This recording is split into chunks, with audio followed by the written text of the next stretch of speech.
You're standing at the crossroads of history, watching two legends circle each other in the moonlight. One moves like smoke through shadows, every step calculated, every breath controlled. The other stands like a mountain of steel and faith, armor gleaming, sword heavy as justice itself. Tonight, we settle the ultimate question that's haunted warriors for centuries. When unstoppable force meets unmovable object, who walks away? Welcome to the deadliest matchup in medieval combat. In one corner, we have the assassin, master of silence, trained from childhood to kill with precision that would make surgeons weep. In the other corner, the Crusader, blessed by God and armored like a walking fortress, wielding strength that can cleave through bone and steel alike.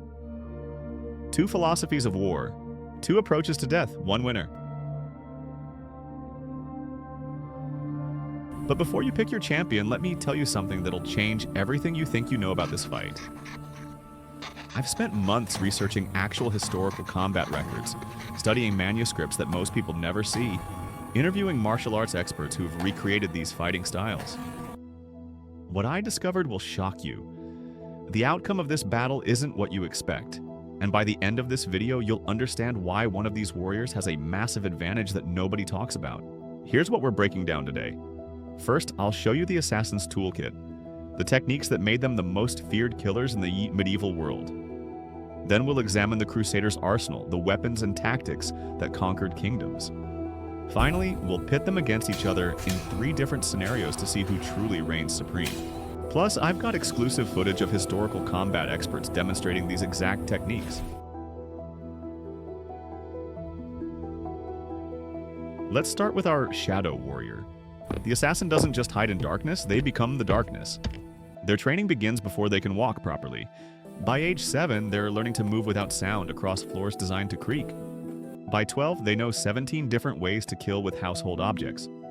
By adulthood, they're living weapons wrapped in human skin.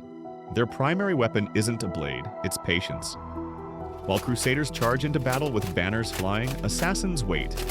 They study their target for weeks, learning habits, routines, weaknesses. They know when you eat, when you sleep, when you're most vulnerable. They strike when you're alone, when your guard is down, when death is the last thing on your mind. The assassin's blade is their signature, but it's not their only tool. Hidden in their robes are throwing knives, garrots, poison darts, caltrops to cripple pursuers. They carry lockpicks that can open any door, grappling hooks for scaling walls, smoke bombs for vanishing acts. Everything they need to get close to their target and disappear before anyone realizes what happened. But here's where it gets interesting. The assassin's greatest strength might also be their greatest weakness when facing a crusader. Their entire fighting style depends on surprise, on being unseen until the killing blow lands. What happens when your opponent is expecting you? What happens when stealth becomes impossible? Enter our holy warrior. The Crusader doesn't hide from battle, they invite it. Their armor weighs 60 pounds of tempered steel, but they move in it like dancers. Their sword can split a man from shoulder to hip with one swing. Their shield can stop arrows, deflect spears, and crush skulls with equal efficiency. Crusaders train for open combat, for facing multiple enemies, for fighting when exhausted, wounded, and desperate. They know how to read attacks, how to counter strikes, how to turn defense into devastating offense. Most importantly, they're used to fighting skilled opponents who want them dead. The Crusaders' mindset is their secret weapon. They've already accepted death as God's will. Fear doesn't slow their reflexes or cloud their judgment. Pain is just another test of faith. They fight with the certainty that victory serves a higher purpose. But can divine favor overcome lethal precision?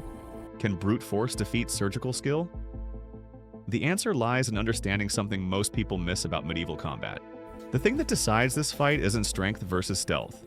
It's environment versus opportunity. See, most people imagine this battle happening in some generic medieval arena where both fighters start equal. That's not how real combat worked. Context is everything, and context determines who holds the cards. Scenario 1. The castle corridor at midnight. This is assassin territory. Stone walls muffle sound, shadows pool in every corner, and the Crusaders' heavy footsteps echo like thunder. Here, the assassin controls everything. They know every hiding spot, every blind corner, every loose stone that might give away their position. The Crusader becomes a walking target, their armor clanking like bells announcing their presence. But watch what happens when our holy warrior adapts. Smart Crusaders don't just charge down dark hallways. They carry torches, they move with their backs to walls, they listen for the whisper of cloth or the scrape of steel. They turn their disadvantage into bait, pretending vulnerability while staying ready to explode into action. One mistake from the assassin, one moment of overconfidence, and that surprise strike becomes a death sentence. Scenario 2. The open battlefield at dawn. Now we're in Crusader country. No shadows to hide behind, no walls to scale, nowhere to run. The assassin's lightweight gear becomes a liability against a warrior built like a siege engine. Every assassination technique requires close contact, but getting close to a Crusader in open ground means walking into range of that massive sword. The reach advantage alone could end this fight before it starts. Yet the assassin isn't helpless here either. Speed becomes their lifeline. They dance around the Crusader's swings looking for gaps in armor, targeting joints and weak points. They use throwing knives to harass and distract, create openings for that one perfect strike.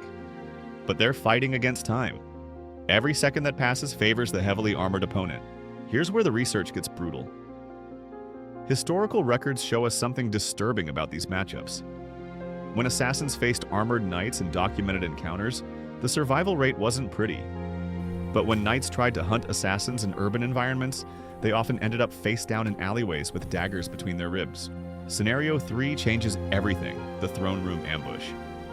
The assassin has infiltrated a royal court, disguised as a servant, a messenger, maybe even a priest. The Crusader is on guard duty, alert but not expecting immediate danger. This scenario combines elements of both previous fights. The assassin has surprise and position, but they're in an enclosed space where the Crusader can respond quickly. This is where psychology becomes the deciding factor. The assassin's entire plan depends on a clean, quick kill. If that first strike doesn't drop the Crusader immediately, everything goes wrong. Armor deflects the blade, the Crusader roars and draws steel, and suddenly our Shadow Warrior is trapped in a room with an enraged Holy Warrior who knows exactly where they are. But there's a twist that changes everything.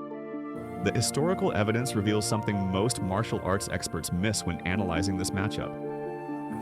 The deciding factor isn't weapons or training or even environment, it's preparation. The warrior who knows this fight is coming, who studied their opponent, who's ready for the specific threat they're facing, that's the warrior who walks away breathing. The assassin thrives on victims who don't see death approaching. The Crusader dominates opponents who fight fair and square. But when Shadow meets Steel with both fighters aware of what's at stake, victory belongs to whoever planned better. So who wins? In 9 out of 10 scenarios, it comes down to who controls the when and where. The assassin who strikes without warning against an unprepared Crusader wins. The Crusader who faces an assassin in open combat wins. But that 10th scenario, when both warriors are at their peak, when preparation meets preparation, when legend faces legend, that's when the real truth emerges. The winner isn't determined by stealth versus strength. It's determined by who makes the first mistake. Both of these warriors were designed to exploit weakness, and when perfection meets perfection, the smallest error becomes fatal. That's what makes this matchup so compelling. There's no guaranteed victor, only two masters of death testing their skills against history's greatest challenge. The battle between Shadow and Steel isn't just about medieval combat. It's about two different approaches to overcoming impossible odds. Which philosophy speaks to you?